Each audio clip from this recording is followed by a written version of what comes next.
Well, all right. Good evening. My name is Novella Ford, and I'm the Associate Director. Thank you. All right. My name is Novella Ford, and I'm the Associate Director of Public Programs and Exhibitions here at the Schomburg Center for Research and Black Culture at the New York Public Library. And since May 2025, we have been celebrating the Schomburg's 100th anniversary. Let's give it up for that.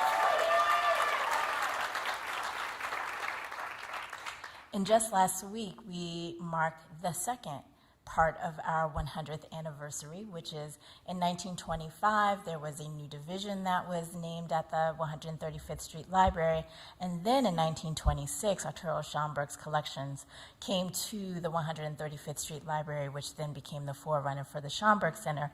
So I invite you all to visit our latest exhibition to reveal to uncover and reveal to the world Arturo Schomburg's library. You get a sense of the kind of parlor in the library that he was inviting his collector friends, academics, and those in the community to understand Black history the way that he was collecting and thinking about it after having someone tell him while he was a young person that Black people did not have a history. And so can you imagine that idea from the age of 9 or so to completely be the purpose of his life and for the reason why we are here in this space today. So I highly recommend checking out the exhibition as we have done for the last couple of weeks. We basically have had people in the house every single day. Shout out to those who have been with us like more than 5 times over the last 2 weeks. I see you, I thank you. And we are glad that you are back this evening. As part of our anniversary, this series, A Century of Black Theater Making, has highlighted the role of the 135th Street Library and the Schomburg Center and what role they have played in the lives and the livelihoods of Black theater makers. If you didn't know, the Schomburg has been a stepping stone in the careers of Harry Belafonte, Ruby Dee and Ossie Davis, and Alice Childress, just to name a few. And their archival collections are here in this particular building.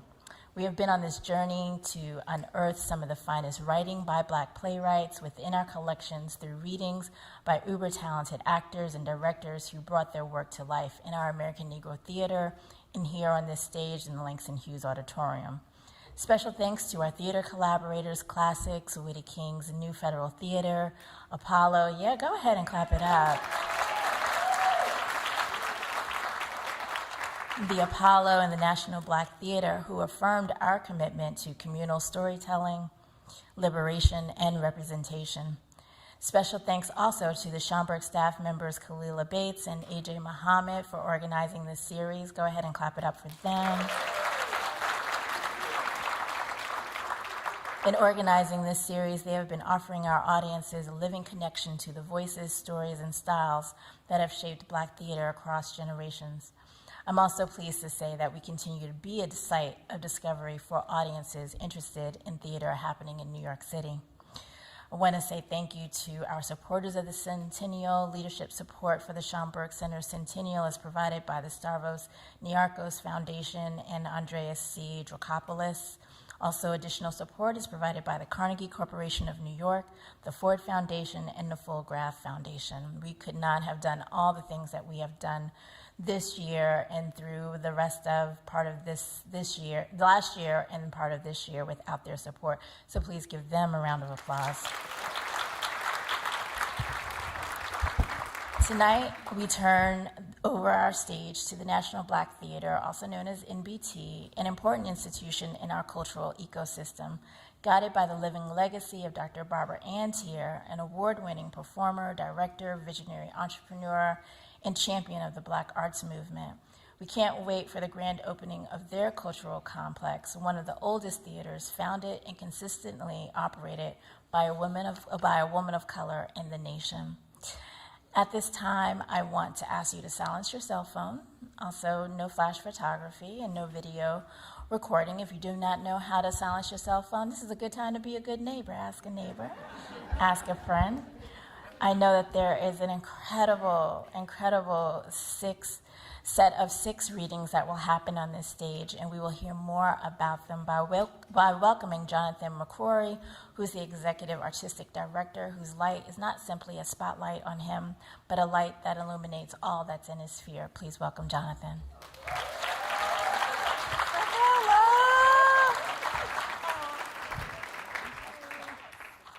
Isn't she the best? Oh, wow, that's so amazing. Hello, everybody.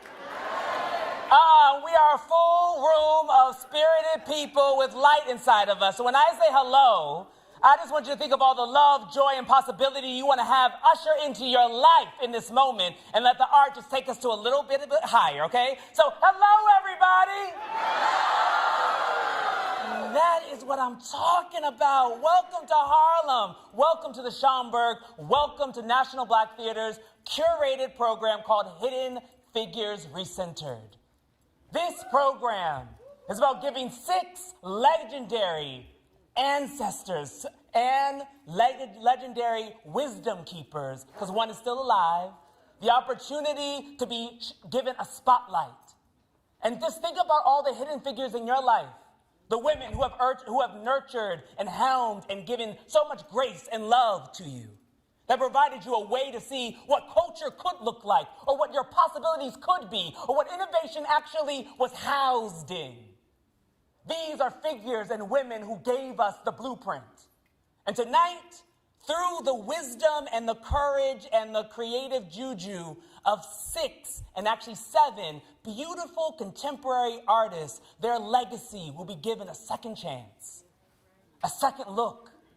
All works and everything that you see were actually started here at the Schomburg.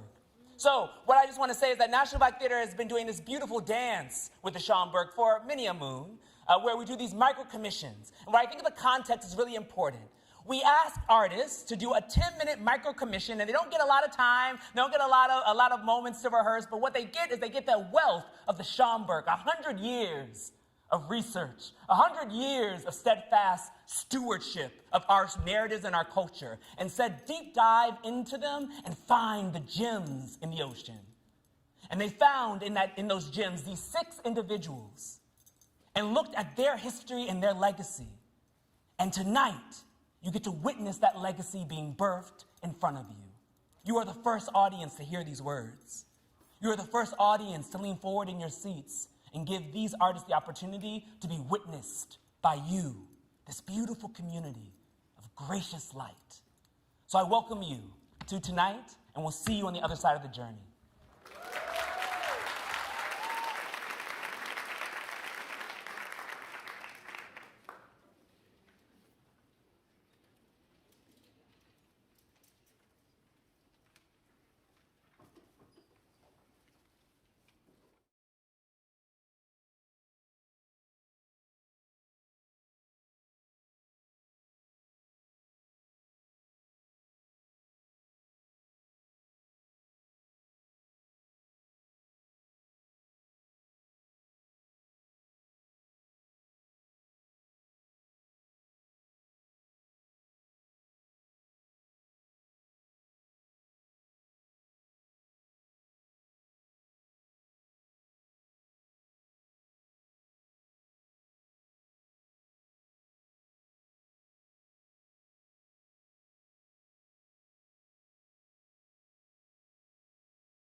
So wonderful hearing from you. Thank you for your delightful card and note while I was in the hospital. Thank God I'm feeling 1,000% better now, and can only say I hope I have seen the last of hospitals for a long, long time, if not forever.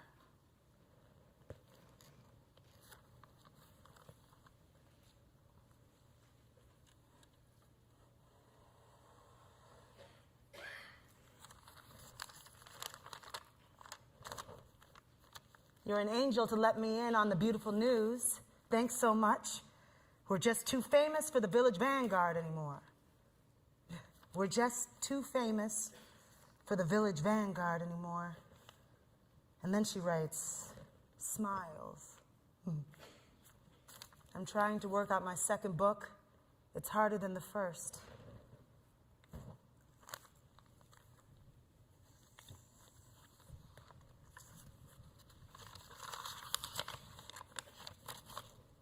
You're a genius. 12 books? I stopped at 5. Perhaps because I haven't stopped being a schoolgirl long enough. By the way, do you have my 5 books? Please let me know. I want you to have them, and if you don't, I will send them to you.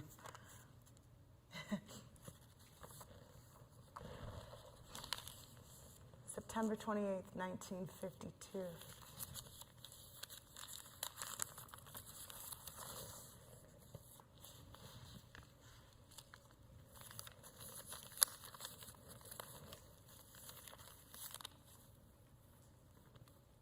Severe facial bruises, torn ear, slight concussion.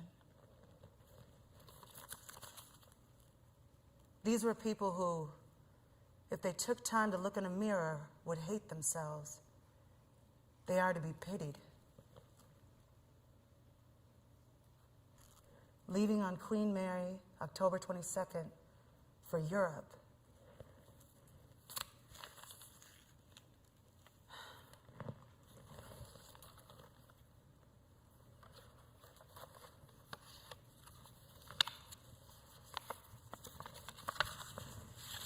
So happy to hear from you.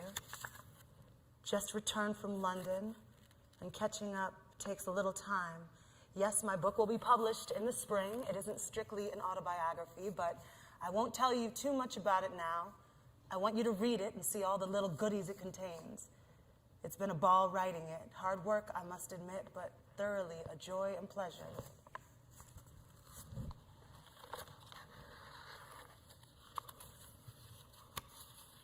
The world is so full, and we must participate. There's lots to be done in that big UN building. Keep in touch. Keep in touch. Be sweet, keep in touch. Please do keep in touch. It's always wonderful to hear from you. Keep in touch. Keep in touch.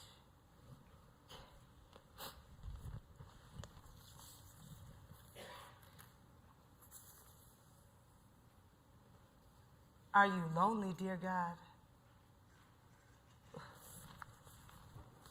Are you lonely, dear God? Doesn't anyone talk to you anymore? I've heard them speak of the man folks say was your son. Is he still your son? Did he really die? Do you miss him?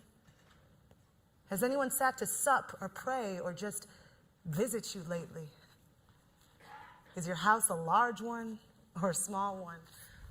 Do you have dogs too? The sun, the moon, the ocean, people, do you really have dominion over all these? France, America, Germany, India, Greece, the Middle East, do you mean this territory which men claim is yours? Do you own them outright, or are there debts? How come you're so lonely? How come you're so lonely? I still love you. And every time I run into someone who asks about you, you know what I do? I tell them my love for you. You don't mind, do you? Some just nod. I don't think they've really forgotten you. It's just they stay busy doing what you've already done. You know how it is. Is that the right way, God? Is that the right way? I'll write again real soon. Please keep in touch. Keep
My name? Gertrude, Hadley, Jeannette. What year is this?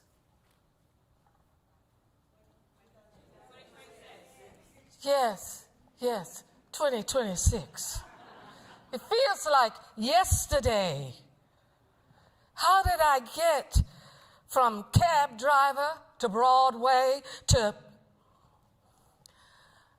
Are we moving forward or rolling back to where our future is our past?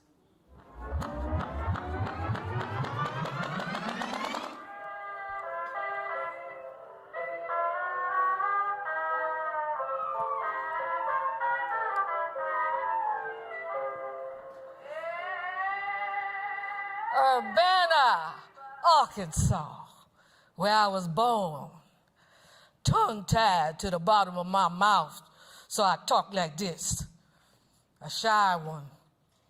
I sneak up under the house to listen to my parents, telling guests and kin about how my father, Willis Hadley, met my mother, Lucille, on a reservation in Oklahoma. Ma talked about how the government had forbidden them to speak their own Cherokee language. So they created another one to pass down to their ancestors. Stories, the talking drum. My daddy said us Negroes would also communicate to each other, plantation to plantation, by way of rhythms. When the white man discovered that, he shut that down. So we'd find another direction by way of songs. Follow the drinking gourd was a code that meant tonight at midnight you run away from that plantation and follow the Big Dipper. It will point you north to freedom. Daddy taught his children, education is the pathway to emancipation. Stand straight, walk straight, talk straight. He hated laziness of any kind. How far can a tongue-tied gal, colored gal go? So he had them cut my tongue, age 11. He said, nah, you had no excuse but to fly. But once my tongue was freed, it refused to do what I said. Told to exercise it, but the anxiety caused me to start stuttering. In school, when my teacher called on me to recite, butterflies fluttering in my stomach. When I opened my mouth to speak, I threw up.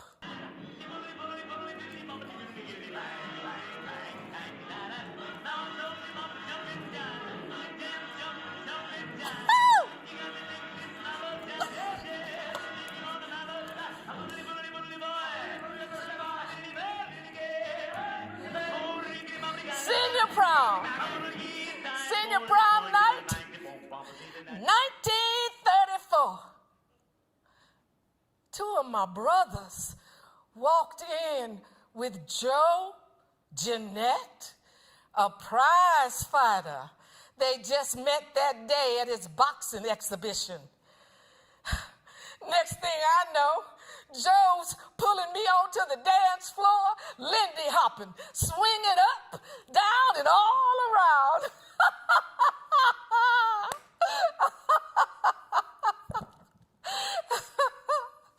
At the end of the night, he said, I've been looking for you all my life. And then he asked me to marry him. I said, you must think I'm a fool. I knew where I was going. Spelman, where I could become an attorney, fighting to change Jim Crow laws. What my parents had scraped and saved for, a future mapped out for me. Joe kept slipping messages every day, proposing. Each time I answered no. Then one day, before graduation, us senior girls had made plans for a sleepover at our teacher's house. And Daddy suddenly changed his mind. But wasn't I a grown woman, a full-grown woman? I suddenly felt our house with all its expectations pressing down on me. That day, when Joe proposed, I said yes. We got married by nightfall. Now he's asking me, tell me again, how old are you? I had told him I was 19, but then I confessed I was all of 17. Joe insisted that I call my parents. I called, then told Joe, then my daddy said that if he catches up with us, he gonna shoot you dead. Daddy said to me, you made your bed, now you lie in it. So I did. Couldn't wait to be free. Climbing on the back of Joe's motorbike, he told me, hold on tight, follow his lead. That's how I would learn to figure how to balance myself. We rode all the way up to New York City, Harlem, 145th Street and Edgecombe Avenue, where we lived round about the way from the Schomburg Library. My husband became a boxing trainer, and he worked for the great actor-singer Paul Robeson as a bodyguard, all to support our growing family. My stomach tight as a drum. Our baby in there playing licks. Our son arrived 1935. Robert Jeannette had fists just like his dad. I know where I am and why. No need to go further. My greatest role, his mother. 5 years. And then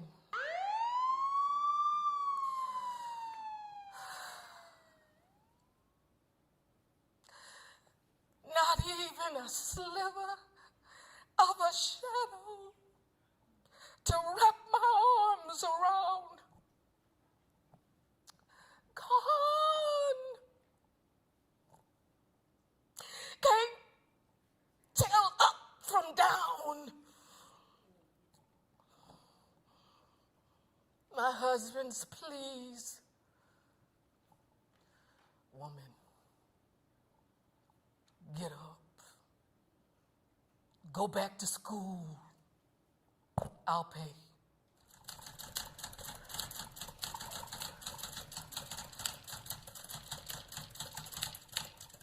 The WPA school offered stenography, counting in the basement of the Abyssinian Baptist Church, which also housed the American Negro Theater. I was told their school had good speech therapists, and if I enrolled, I'd have to take acting classes too. I never imagined acting in a time where there were still signs that read, no niggers, no dogs past this line. Certainly wasn't a lot of roles we were allowed to play to earn a living. I don't know nothing about birthing babies. There was Steppin' Fletcher, Amos and Andy, black folks in those Tarzan movies going booga booga ooga. My acting teacher, Osceola Archer, encouraged. She said, our world right now is shifting. How we've seen starts inside. She said, I had a natural presence, a light emanating from all the ancestral spirits that reside within me, making me who I am. I just needed to learn to channel them to be a great actress.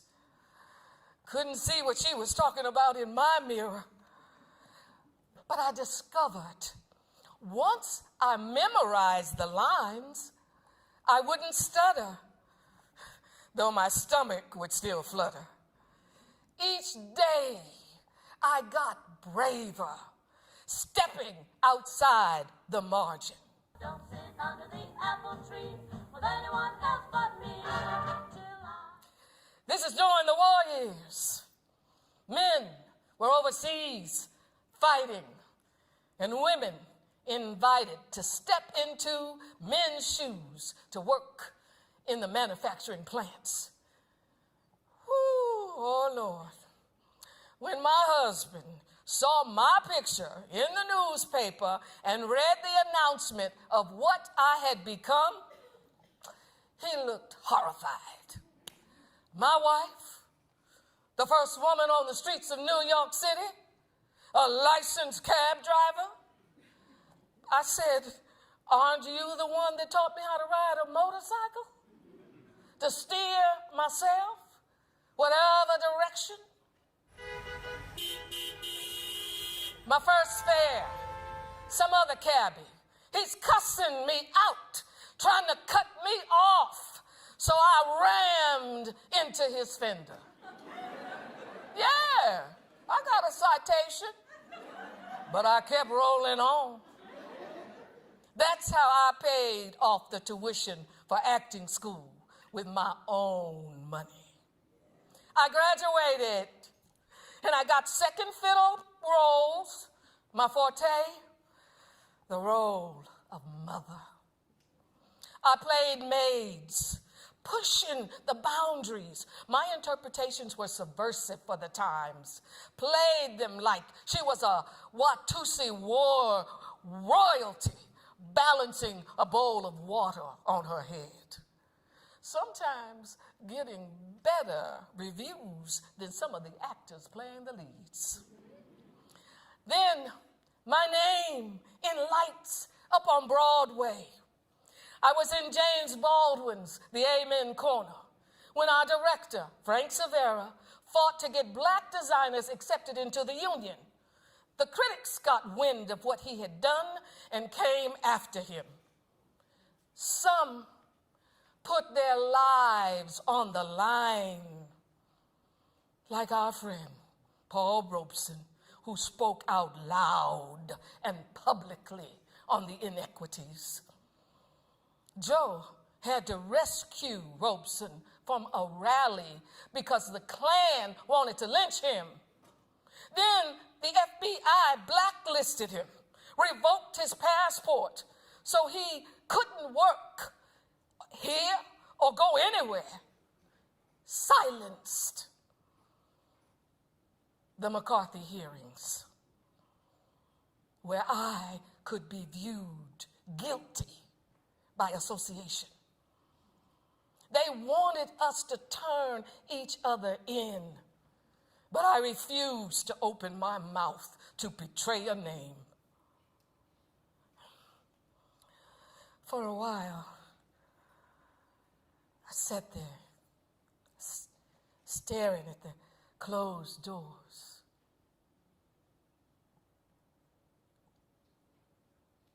Then I asked myself, what am I waiting for? I can write my own plays.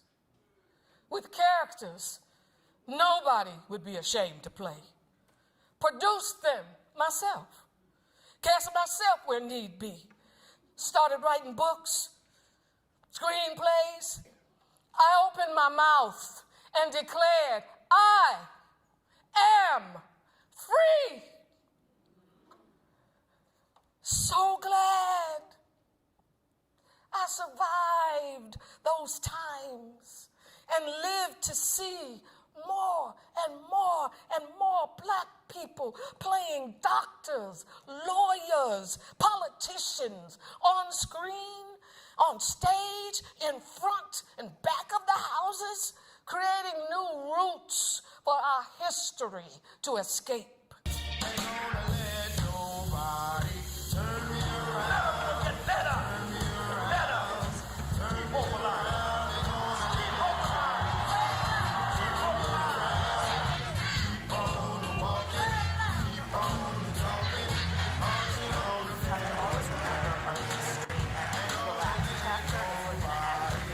What happened in Tennessee today was a shameful display of racism and voter suppression, with the legislature there voting to really restrict the voting accessibility to African Americans in that state.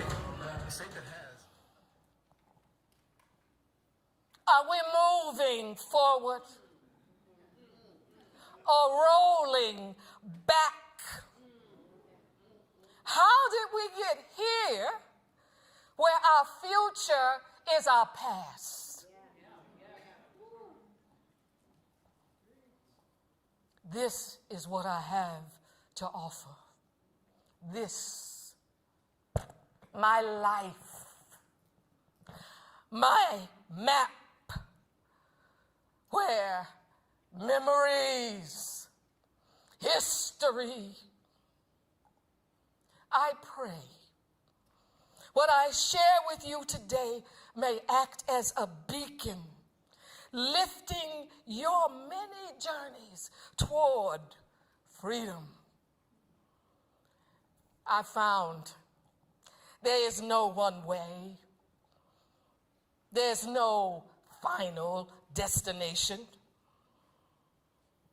But we have to each time keeping on. Towards or forward means circling back together what's necessary. Mixing old with new technologies to create your own path. Your tongue forged with fire. Your tongue forged by fire transforms. Make your voice that sound of resistance while you still have a choice. Sankofa.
My darling husband, I want desperately to call you. I find myself up at 2 a.m. longing to hear your voice. This distance between us is gnawing at me, and I'm now convinced that everything except maybe my career mean little without you to poke and prod and remind me that my voice carries weight even when nobody else seems to be listening. Yes, you annoyed me the other evening when you were short with me on the telephone, and I hope that you are still behaving. I love you, nevertheless, I do, and you must know that, even when I'm being grouchy and... No. Even when I'm being impossible. Richard Brooks reached out again. He has confirmed that he wants me for his new picture, The Happy Ending, but I've read the script. It is a surprisingly modern story, but I have my reservations about the role of maid and confidant. It's exhausting to even have to think about this, but I so admire his work, but I don't know if I can commit without a more serious consideration. I wish you were here to help. No.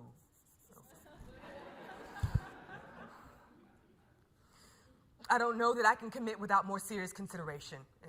I began drafting a letter to Mr. Brooks, and it simply poured out of me, and I was thinking about my career, which is never an easy task, but I know that there are places in this business I no longer wish to revisit or now even go.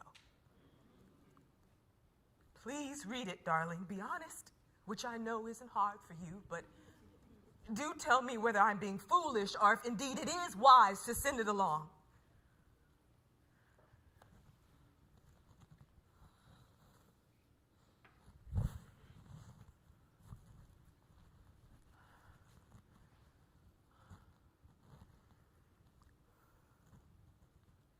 November 10th, 1968.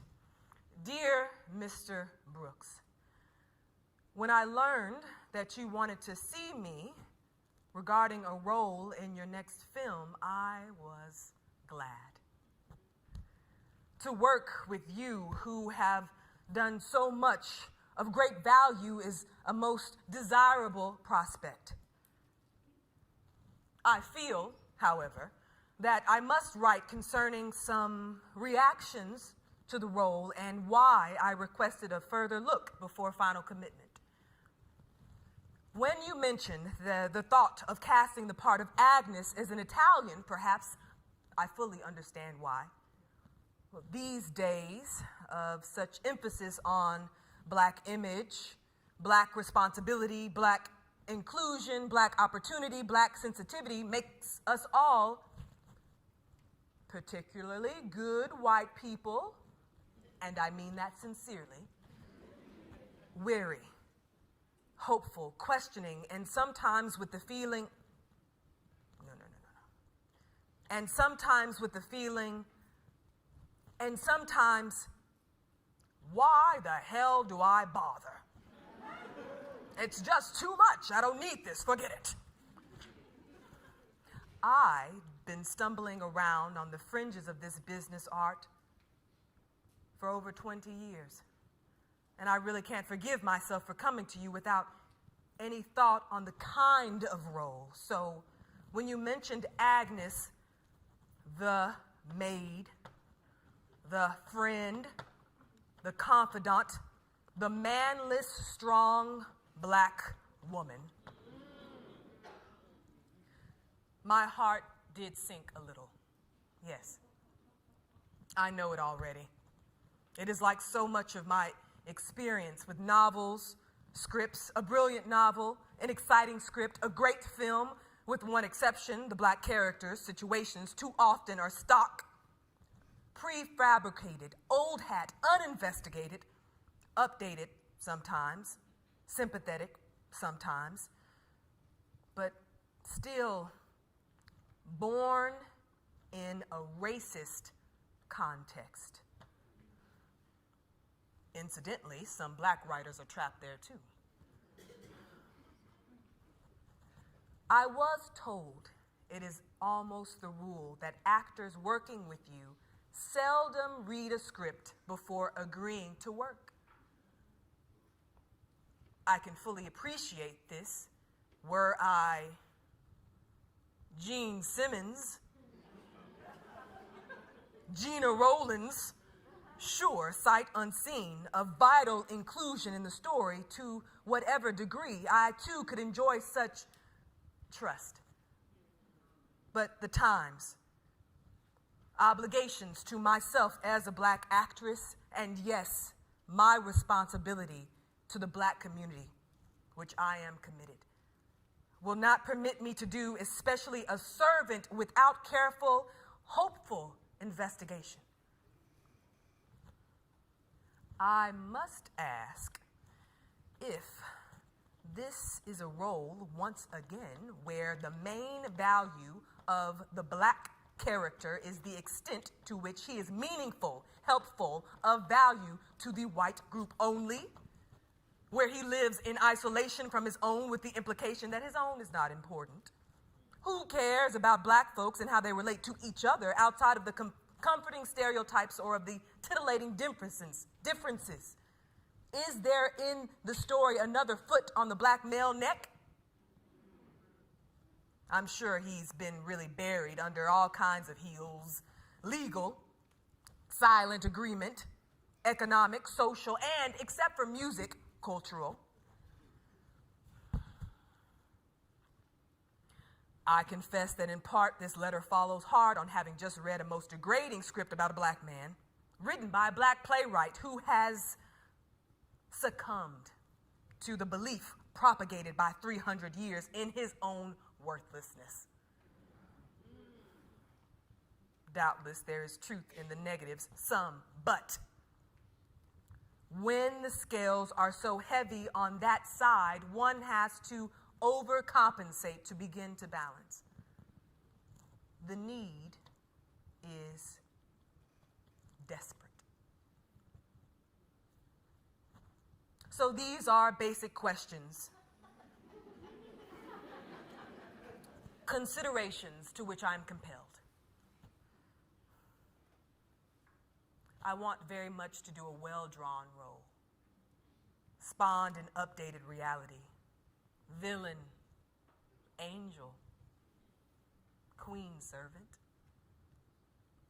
I like most of what you said about Agnes and her relationship to Mary, especially the parallel you seem to be drawing between Black people as objects and women as objects, bother seeking a change in assessment. Agnes, of course, knows Mary far better than the reverse. I think a testimony to Mary's sensitivity to her love of Agnes is the conscious realization that she can never ever be as meaningful to Agnes as Agnes is to her. Agnes must share Mary's life and intimacies. Mary shares that of Agnes only to the extent she needs and chooses to. Mary must reckon with the servant-mistress arrangement in the honesty and truth if we would truly believe them to be friends.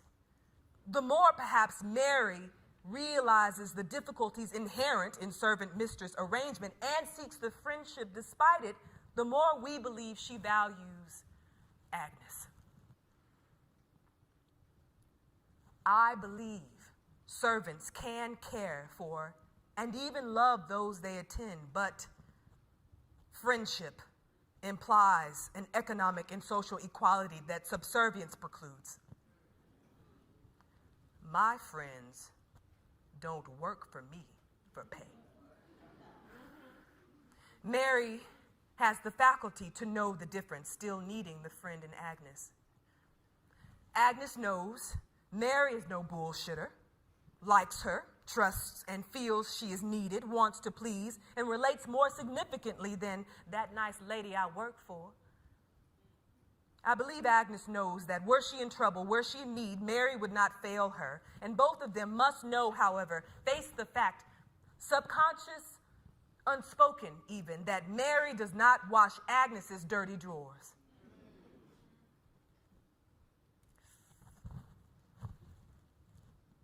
I guess I'm writing all this because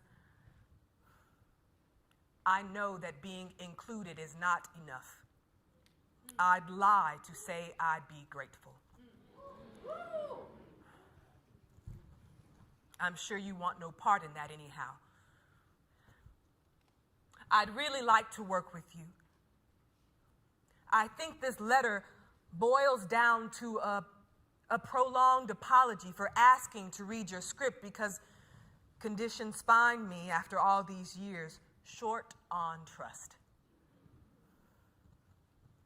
If you throw up your hands on reading this, I will understand, because I want desperately not to write letters like this. I want very much not to be specially demanding or specially considered, posing problems. It's a drag. I know I'm writing to you because I appreciate the fact that you are stretching, as many of us are, toward depth and understanding and ultimately a triumph of soul. I'm writing because I feel that people who care must strive earnestly to come together in a common code, a common language that will help speed the day of breakthrough. Incidentally, my phone number is 479-5890. Sincerely yours.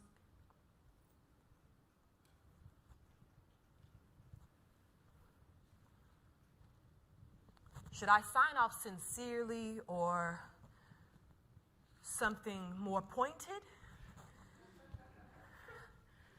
I hate that I worry about these things. These are my honest thoughts, Ozzy. I wish that I had your gift for language. Still, I conjured your conviction. It is what has emboldened me, and we all must be part of the fight. It is the only way forward. And thanks for repairing this goddamn recalcitrant German typewriter. I still have to pound it, though.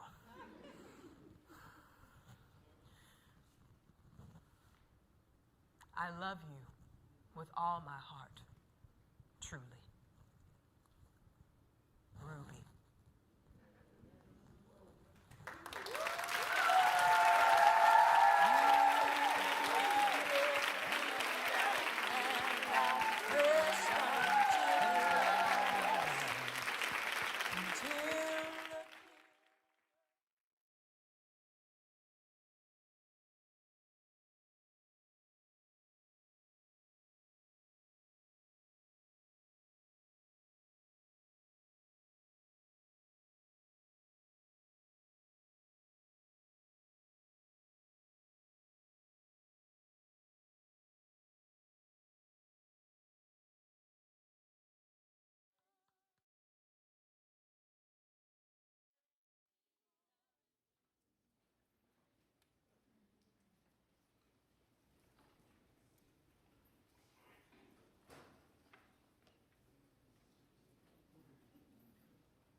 I think it's even more dangerous for people of color to embrace homophobia than it is for whites to embrace racism. Simply because we're embattled psychologically and economically as an ethnic group. We leave ourselves in a very weakened position if we allow the system to pit us against each other. I think also it renders black people politically smug. That's the thing about homophobia, racism, anti-Semitism, any of the isms. Once you embrace those, you tend to become smug. And once you take a position of smugness, you lose your fighting edge. I think Afro-Americans who've taken the position of we are the major victim in this society and nobody else has suffered like we've suffered, lose their edge.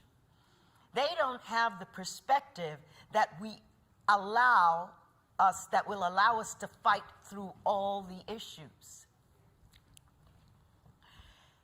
At this point, liberation seems almost impossible because the issue of sexism has become such a major stumbling block for the Black community. I think we saw it in the beginning of the 1970s with Ntozake Shange's play for colored girls who have considered suicide when the rainbow is enough.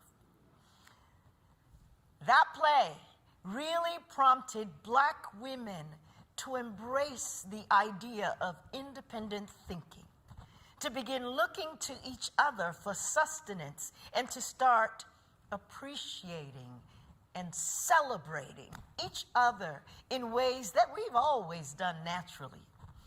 I think that the Black male community was so horrified to discover that they were not at the center of Black women's thoughts, that they could only perceive the play as a negative attack upon them. I think that for the first time, that play made the Black community look at its sexism. And many people rejected Ntozake Shange and things having to do with feminism in a very, very cruel way. During the Civil Rights Movement, it was a single focus on desegregation that gave us an impetus to move and hold on to our vision. But it is that same single focus that has left us with these half-assed solutions to our problems today.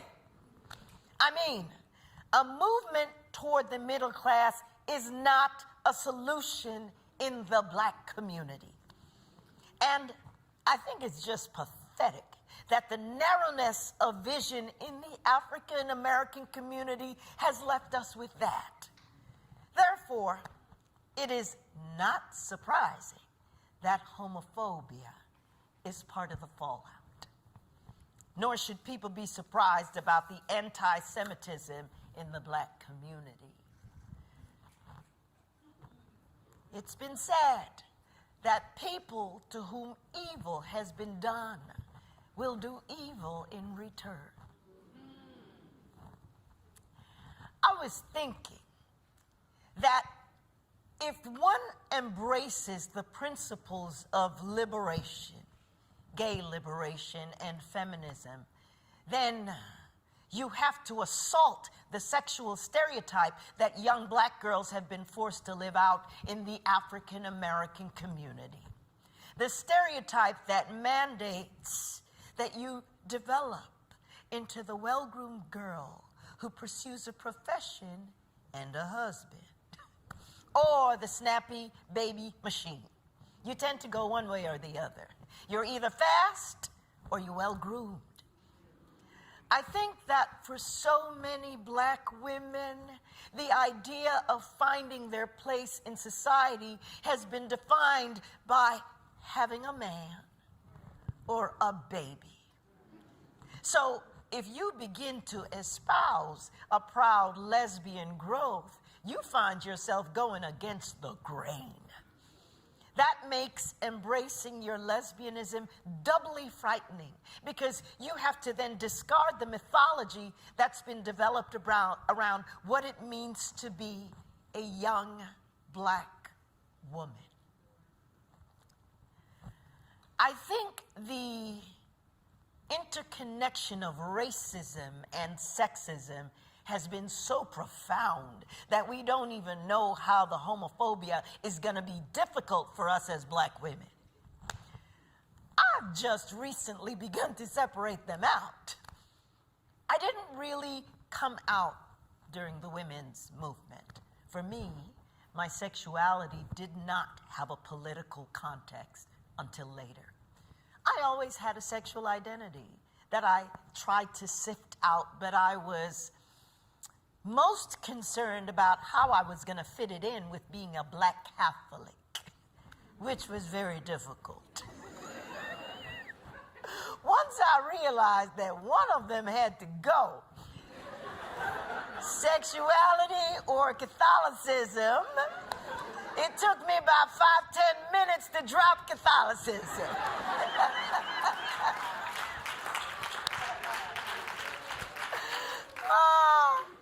Then I focused on racism to the exclusion of homophobia and everything else. That left me unprepared. I had a woman lover very early. Then I slept with men until my mid-20s. They were kind of like the entertainment until I found another girlfriend who got my bearings. I didn't have the political context to deal with what it meant to want to sleep with both men and women. I skipped past the feminism until much later. So homophobia came as a total shock to me because I had never experienced it. Nobody seemed homophobic in my community because no one ever talked about it. I hadn't experienced it because I wasn't out. I didn't know that I wasn't out, but I wasn't. But looking for an apartment in Jersey City with my then lover, who was black, was very different. Frequently, we would be dealing with people who had two-family homes and were looking to rent one of the units. I remember we called on this place, and I was in stark terror. In my mind, I was thinking about a white couple looking at us and seeing two black people that they were going to potentially bring into their home. It terrified me because I could see them insulting us or even possibly slamming the door in our face. And then, just as we were about to get out the car, it occurred to me that this white couple would also look at us and see two lesbians. I was literally shaking. I had been so focused on them seeing two black women that it didn't occur to me that they would also see two lesbians. They'd see the quintessential butch femme couple. Both of us going into our 40s. It terrified me. But as it turns out, they would have rented to us if we had decided to take the place, which we didn't. But the anxiety I suffered during those minutes before we rang the doorbell was devastating and definitely scarred me internally. I think that those of us in Manhattan and Brooklyn and Albany, we have a certain leeway in being out. We have a diverse women's community that supports us in our efforts to be honest about being lesbians. I find it sad that there is a larger population of black lesbians in small rural communities who won't and can't come out because they don't have this support. I think they suffer in isolation and even a kind of perversion of their own desires. That's one of the things that Anne Allen Shockley writes about so well. The black lesbian who is isolated and psychically destroyed because she doesn't have a positive reflection of herself. These are stories that aren't often told. Such black lesbians don't get many opportunities to share what is going on for them. Your whole view about what it means to be a lesbian is colored by whether you are able to get an education, to read different things about the experience.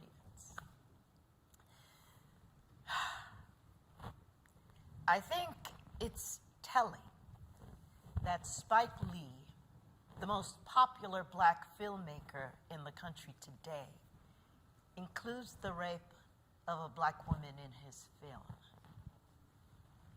Sexism is so perversive in our community that we don't even think this is awful. Imagine what it feels like to sit in a movie theater watching his film School Days, in which a black woman is raped. The so-called black brothers in the movies are saying, yeah, bone her, bone her. And the black women in the audience are giggling. I think it's a psychological thing. Black women are perceived as property, and they are the means by which black men define themselves. It's another way they are like white men. They use female flesh to define themselves. They try to consume us to prove themselves as men because they're afraid to look inside themselves. I think that as black lesbians, in some ways, we are very fortunate. This is because we are in a community that supports us in growing past racism, sexism, and homophobia. But as you've said, our heterosexual sisters have to go home with those guys.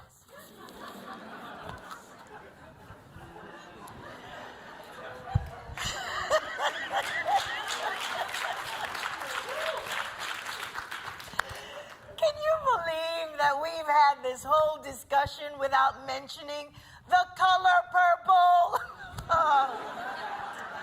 To me, the criticism of the book and the film was very much like what happened to Entezaki Shange. People couldn't handle seeing black women bond, even if it was only on celluloid. So it prompted unbelievable scenarios like grown men sitting at conferences debating whether Alice Walker should have been allowed to write the color purple. Come on now. I'd like to close by saying that homophobia is particularly dangerous for black lesbians because it is so insidious. There have always been acceptable places for black men to retreat and escape from the danger. Example, the choir queen. Or the black gay man who embraces the white gay male community. Can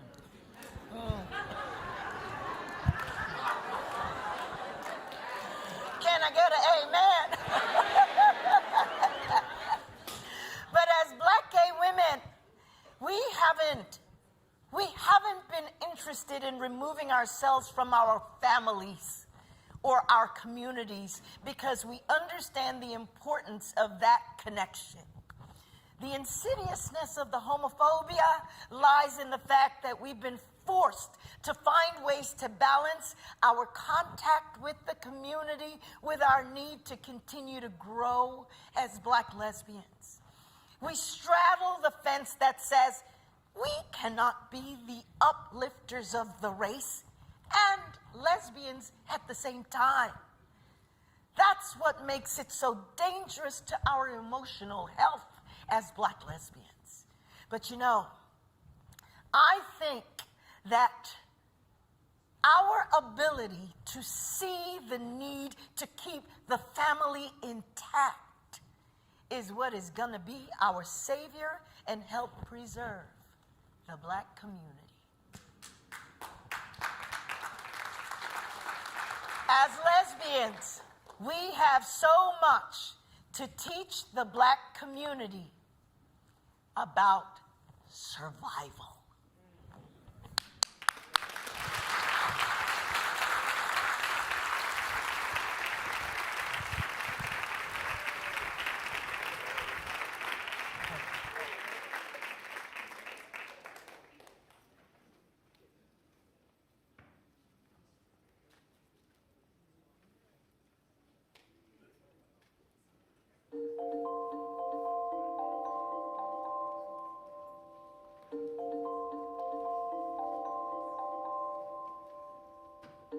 She walked towards you with her head down low.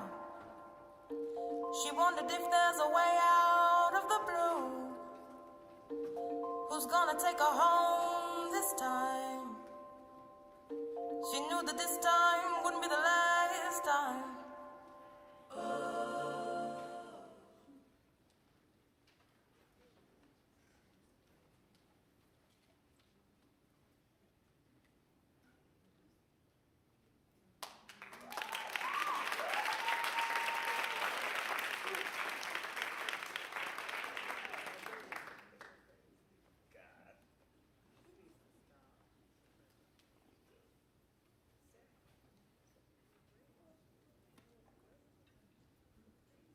How much did the turbulence of the 60s and the 70s influence your work? Well, yes, it started me realizing that I could write and talk about things that I cared about. And they could be personal. And then you had the protests and you had the war. So all of those times were times to say something. That's right. And this is where I chose to say it.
Rage bubbles in my lumbar spine, sharp and carbonated. Anger swats at me like a fly, as if we've never dated. I'm so complicit, rarely pure. Never grew up, just grew older.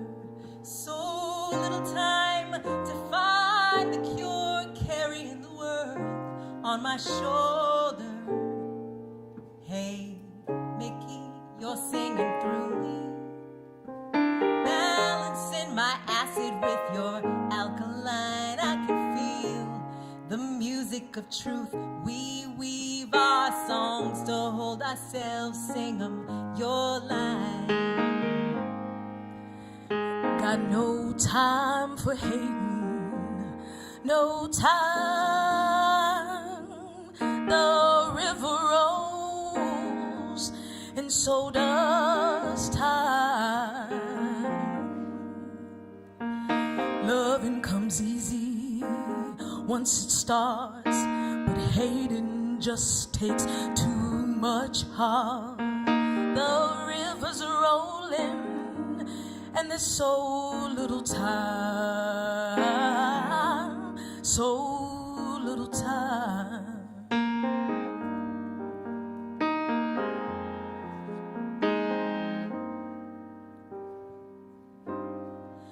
What strange plasm we're made of when we have to ask computers whom to love. I never said that, you said that, Mickey, back in 72. 54 years later, are we still listening to you? 'Cause you don't tell us what to do. See, I hate being told what to do.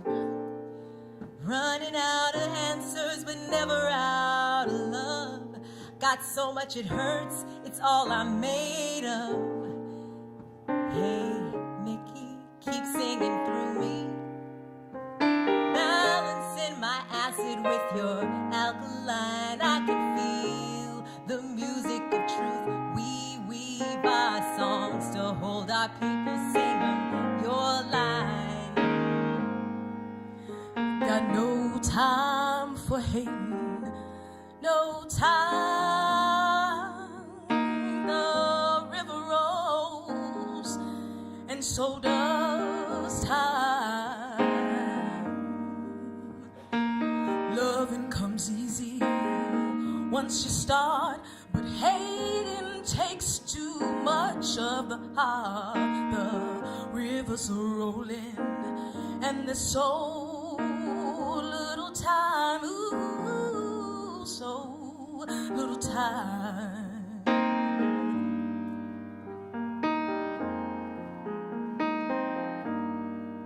You say, what you give away is yours. What you keep, you lose forever. You say, will we ever get out of our way? Build a world of respect every day. I did write that.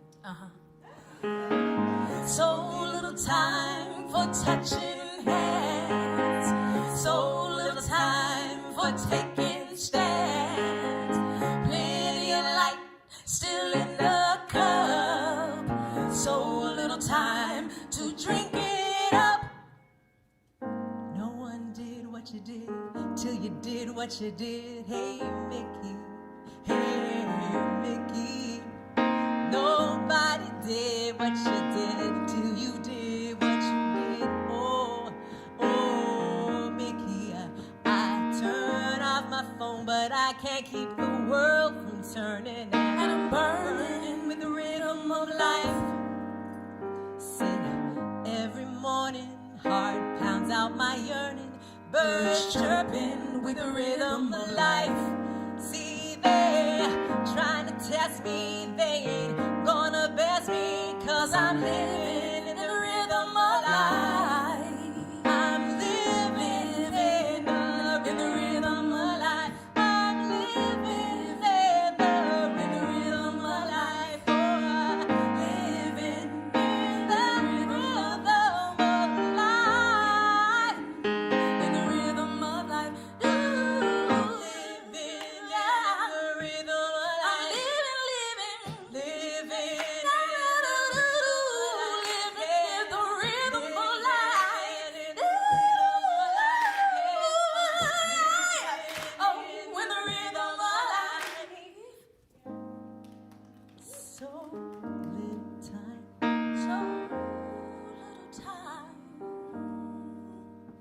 Gotta make some time out of so late time.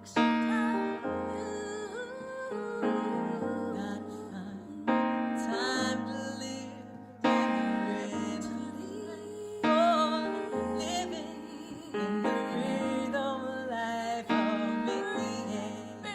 Oh, Mickey, yeah. In the rhythm of life.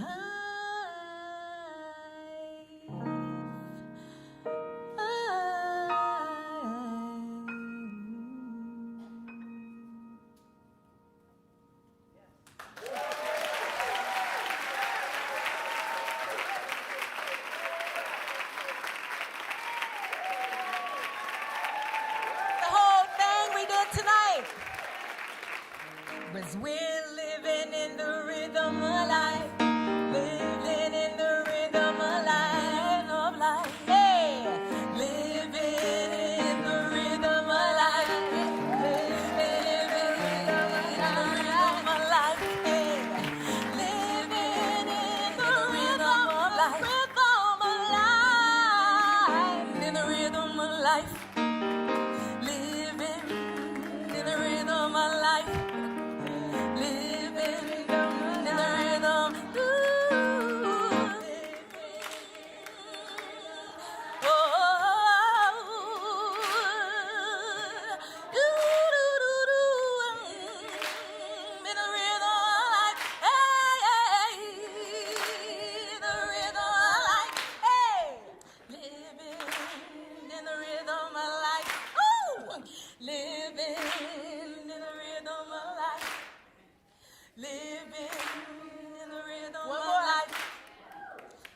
living in the rhythm of life.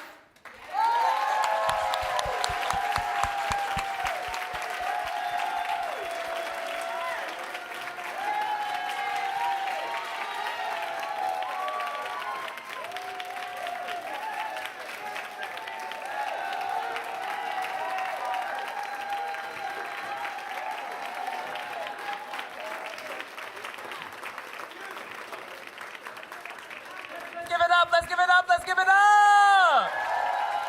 Yeah, y'all go, yes!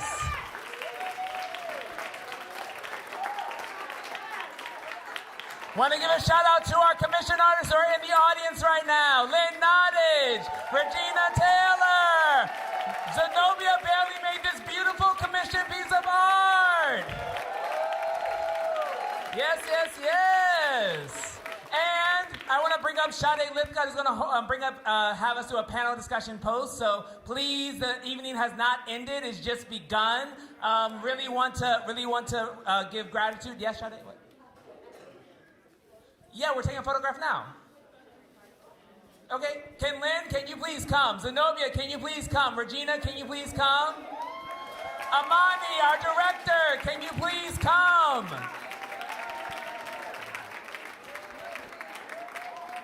Oh, good. Yes, beautiful. Yes, come on, Zenobia. Yes, we love you. Yes, Regina. And want to give a big shout out to our director, Francesca. Where are you? Francesca Harper. Where's Francesca? Okay, she coming? All right, here goes Francesca. Francesca, and then we will all be present and accounted for a group photo. Thank you. Want to give a big shout out to the Schomburg team. We teched this all today. This all got teched today. You're looking at something that only had 5 hours worth of rehearsal. So if you guys don't mind coming more center into space. We're going to take a group photo. Francesca Harper, she choreographed the Carmen de Levallade piece. That's Mandisa. She helped to curate this piece with National Black Theater, working with the Alternative Learning Social Impact Department. Yeah, let's create some layers. Yep, layers. Oh, yes. Get tighter. Tighter together. There we go.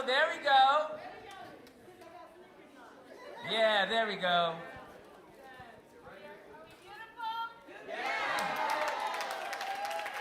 Sade, do you want to come up to help take the photo?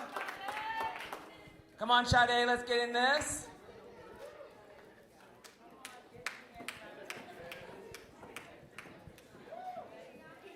There we go. Photo! Get him. He's our official photographer. Yes. There we go. And now we're going to have a panel discussion. So y'all better not leave. Because that's where the roots and the tuning, that's where you get grounded, okay? Y'all came for what y'all just got was the part of the sugar making. Now you need the protein. That's what the talk back is. That's the protein. So I need y'all to sit back in your beautiful seats.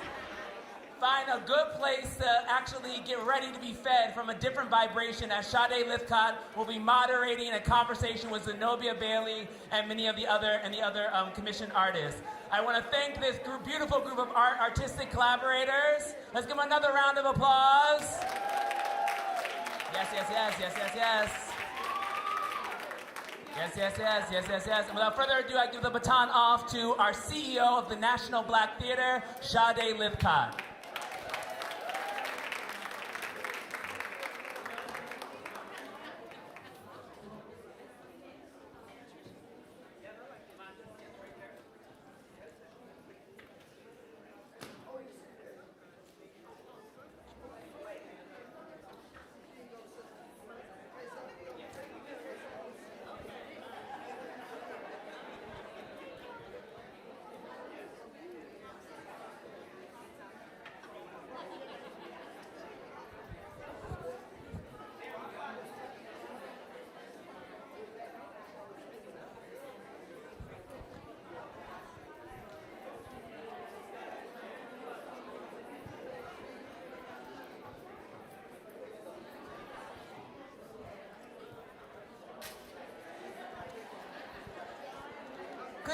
everyone. Let's settle. Some folks are taking a little bio break. You're welcome to come back in.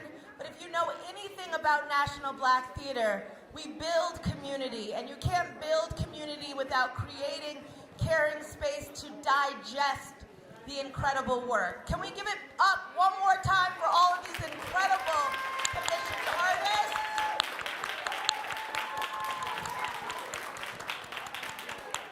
Tonight is so incredibly special because not only did you see world premiere, new work, new words, new offerings, but this, what you all created was an altar to the ancestors and to Joel Gomez, who is still alive, but the elders, and you offered and honored them through tribute, through call and response, to saying their names, to keeping them alive, and not just keeping them alive, but nourishing them with the fruits of the seeds that they planted. So thank you all so very much.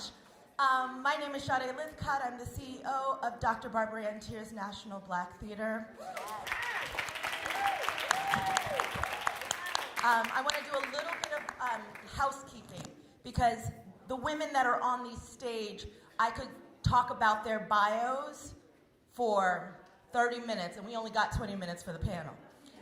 So I really encourage you, if you did not get a program, to make sure you get one of these postcards. There's a QR code that has not only the bios and the artist statements of the commissioned artists, but it has the bios of some of the women, the ancestors that we've lifted up in this program. So if you want to know more, please make sure to get a program. On the stage, we have generational brilliance. It's almost like quantum sisterhood. We have the great Regina Taylor, Zenobia Bailey, Issa Davis, and we have National Black Theater's I Am Soul Director in Residency, Amani, who directed this evening. Amani Malia. So I just want to start off by saying National Black Theater season is called The Alchemy of Return. Remembering is a radical act. And this year we dedicated our full season to going back into the archive, because we understand what's happening outside of those doors seek to erase our history, seek to ban our books, seek to tell us that we have no history. And the reason why that's dangerous is if you do not know from which you come, you have no idea where you're going. So I just want to thank the Schomburg and their Centennial year, and this is a special conversation. So I want to just dig right in and ask each of you what it means to reclaim the archive at this time when our histories are being systemically erased. Can you talk us through the process of navigating the Schomburg's archive to unearth this new work? Who wants to start? Well, I'll start. Can you hear me? Well, thank you. I'm pretty much a regular at the Schomburg and the archives. I have known A.J. Mohammed and Tammy Lawson for a long time, and having a reason other than my own personal work to go into the files for production was an honor, and really to be asked by the National Black Theater to do this commission was,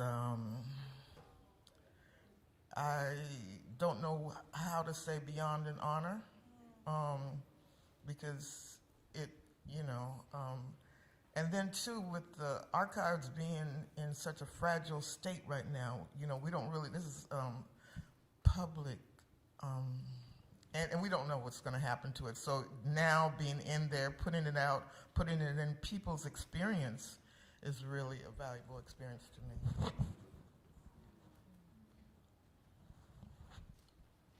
I'm so stunned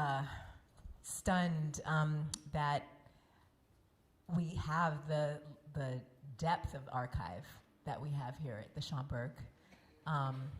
Just to walk into a theater where, you know, Langston Hughes' ashes are right outside in the atrium. And I was always taught that lineage and gratitude to that lineage is the first thing that you do in whatever it is that you undertake. You always have to give thanks to those ancestors because, of course, we are not here without them. And I think as young artists, you think you're inventing the wheel. And then as soon as you go into the archive, you discover that there are all of these people who have done what it is you think you're doing all new style, right? And you just may not have known about them either because of systemic erasure, or just simply because of just the dust and ashes of time, right? So being able to come to the archive, you know, I think about this. This has happened to me again and again where I continue to find literary foremothers, musical foremothers, whether it's someone like Kathleen Collins, whose archives are here, someone like Lorraine O'Grady, you know, the incredible performance artist, and just seeing that their struggles are the same struggles that we continue to have. So it's beautiful to be able to pluck up those familiar threads and just recognize that this continuum isn't only like horizontal, but you know, it's also vertical, it's also simultaneous, that's what I'm trying to say, that history, as James Baldwin always says, is present in us.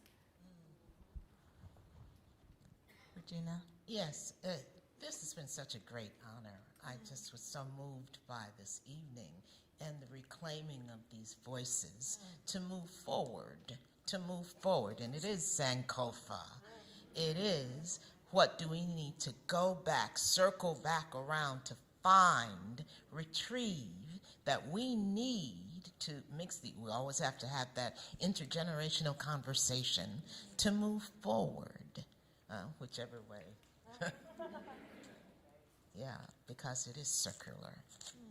The arc of the moral universe is long, but it bends back around. I have a very personal relationship with the Schomburg Library. I'm a archive geek, a Dewey Decimal System, and would always come here to do research. One of my favorite plays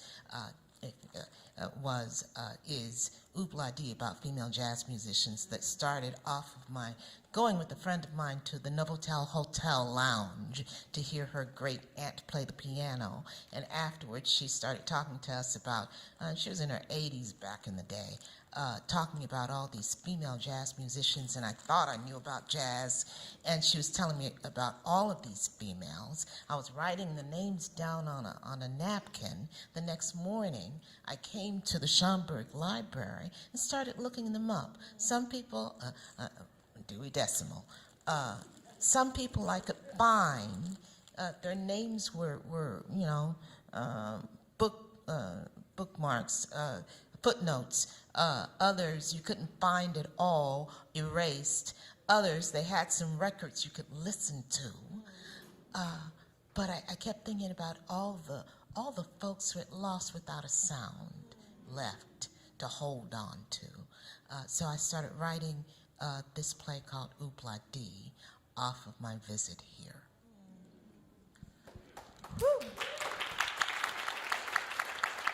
I have to say, the great Joy Bivens, who is the director of the Schomburg currently, who runs the Schomburg, she hates getting me on a Zoom because I won't stop talking about the Schomburg. She's like, we get it. I was like, we have to do something during the Centennial because when National Black Theater had a school in its building, we would come here and look through microfiche, and that's how we did our family trees.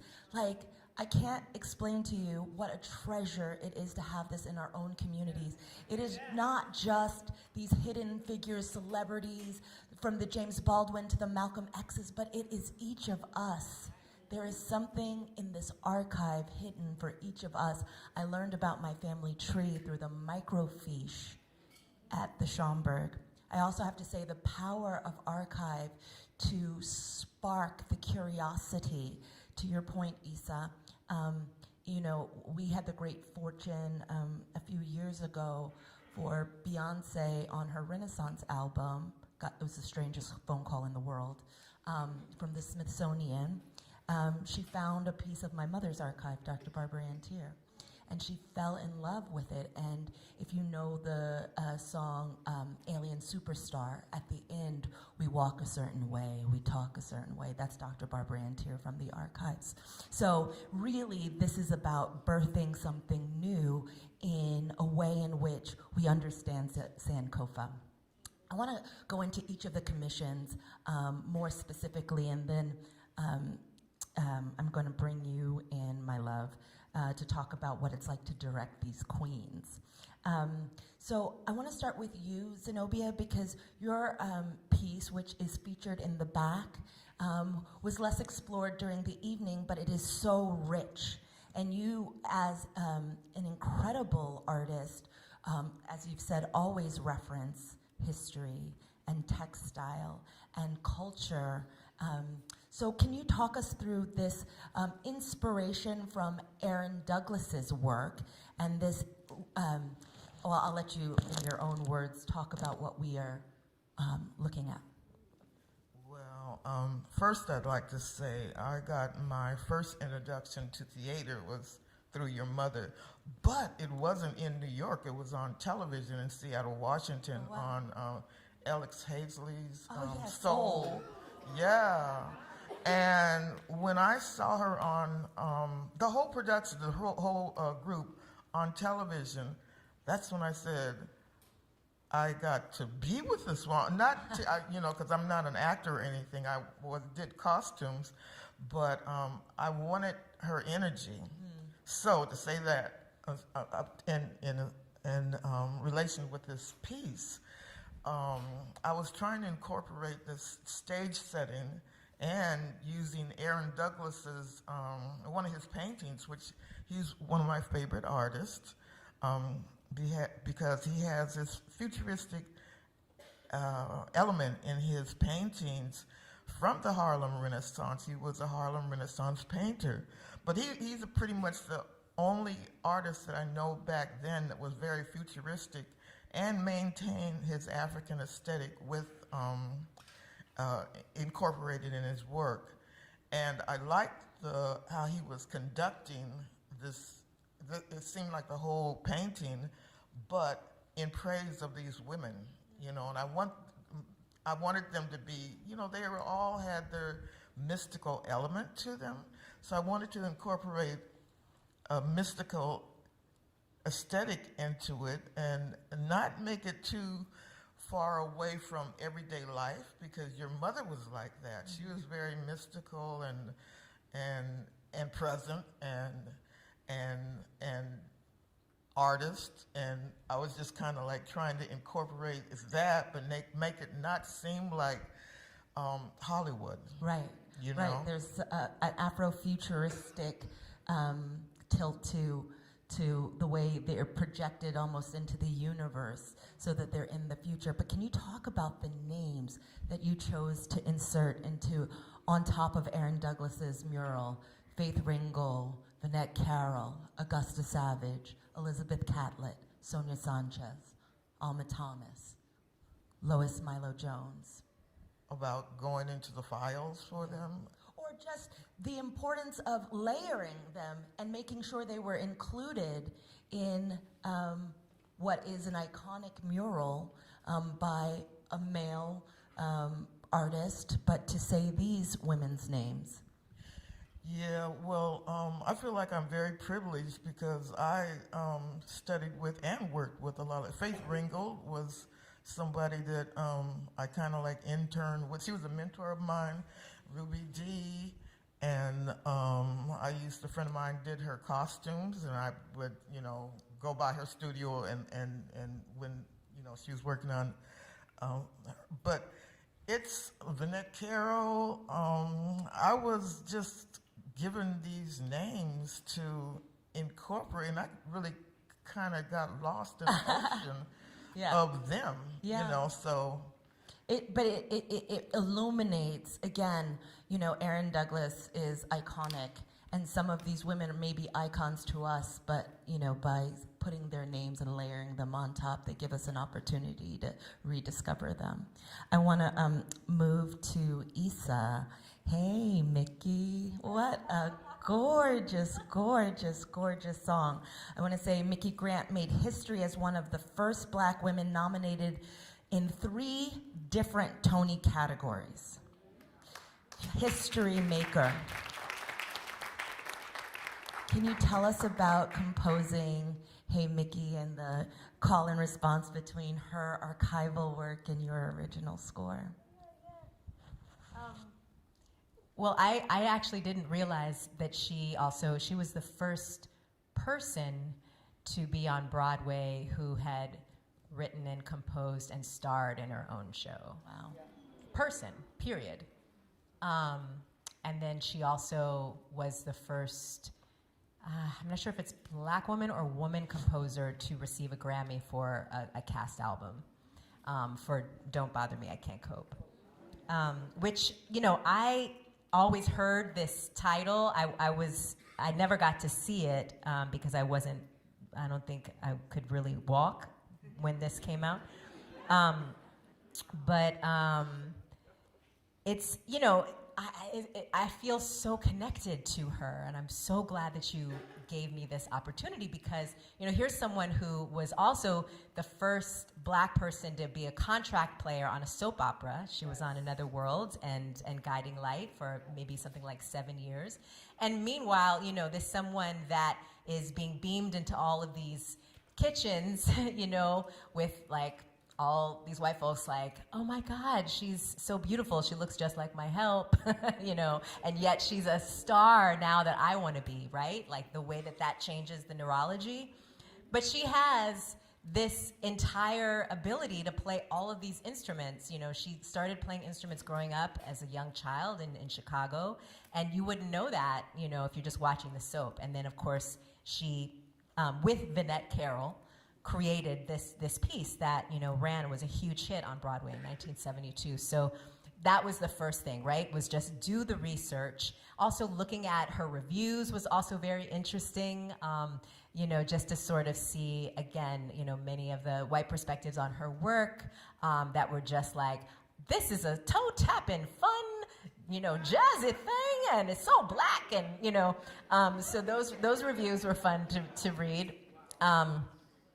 But, you know, I just really wanted it to be a dialogue because I think, you know, we're talking so much about the Schomburg, and I'm realizing that as many times as I've been here and I've done many events downstairs in the other theater, readings and events in the library spaces, I've never actually been on this stage.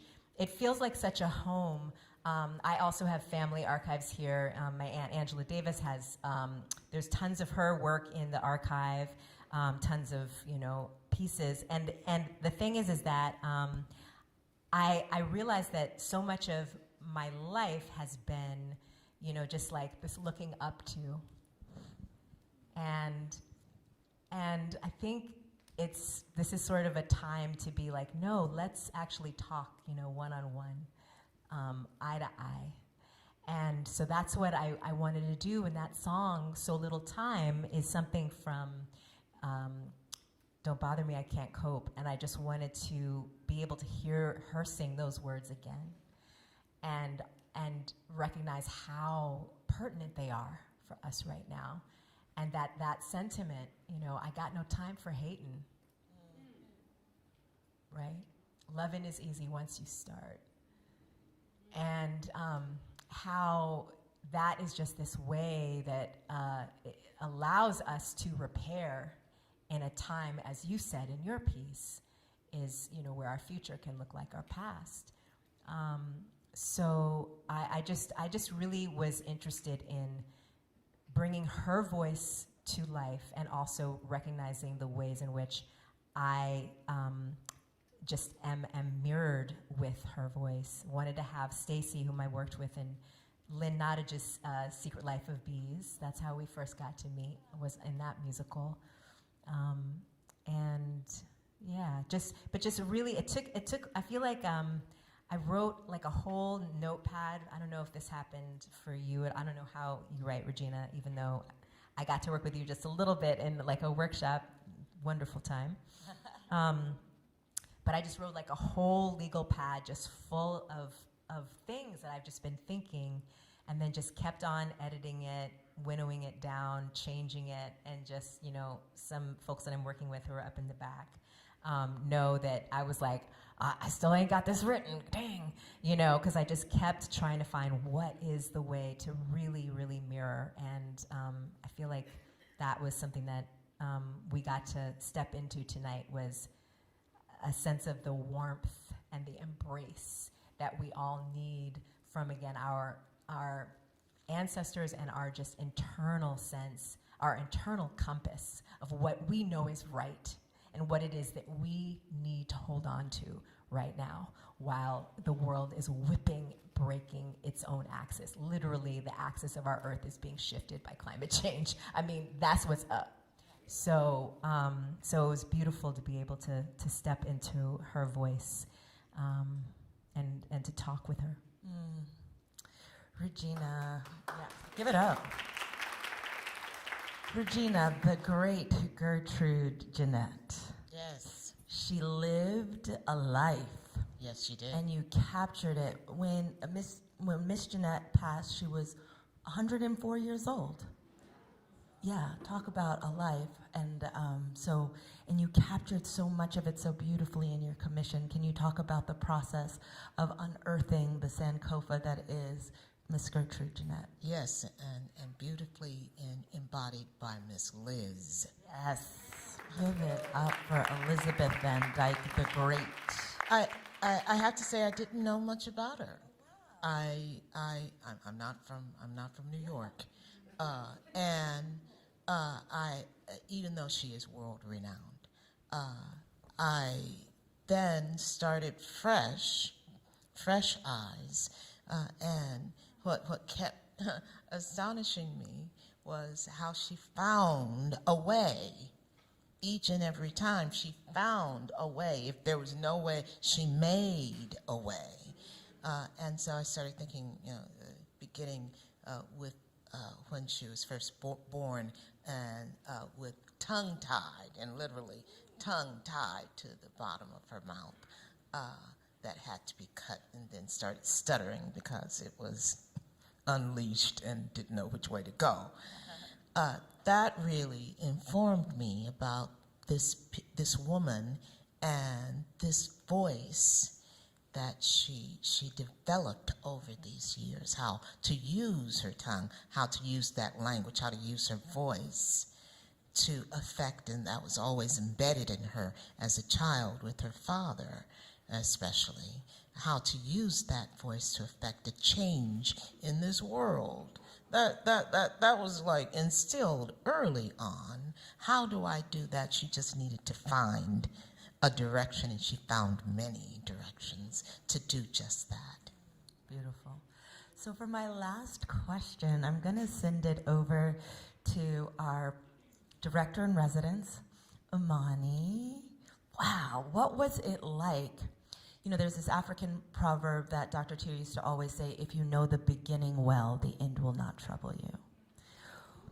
What was it like to be in Harlem in the Centennial era of Harlem Renaissance, of the Schomburg Centennial, to be shaping the work of over 100 years of Black brilliance through the embodiment of these commissioned artists' work? Where did you start, and what did you take from it that you will take into the rest of your incredible career?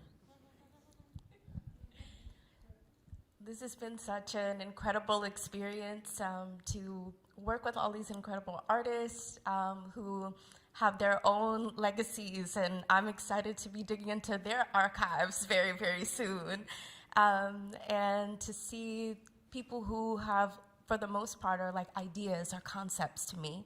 And to see them realized through their words, it creates a kind of intimacy between like the artist and myself, but also those that they're writing about. And that intimacy feels like that interconnection of the intergenerations, and how like I'm thinking about, well, what is it that I'm learning from these individual pieces, but the people that I'm collaborating with to take with me. And there's like, these people are complex. And there is something about like upholding a Black woman's legacy and also honoring that she was human and that she had challenges and struggles. And it doesn't take away from her strength or her resilience, but to actually hold up her contradictions is like the most humanizing thing that you can do. So to sit with that in rehearsal and to say, actually, she's a lot closer to you than you may think, to all of us, that she is us, we are her, you know, it's kind of all flowing, cyclical. So I feel closer to the archive by being reminded that we are the archive, and that we are creating it in real time. So this moment is being documented, and maybe someone will make something about that.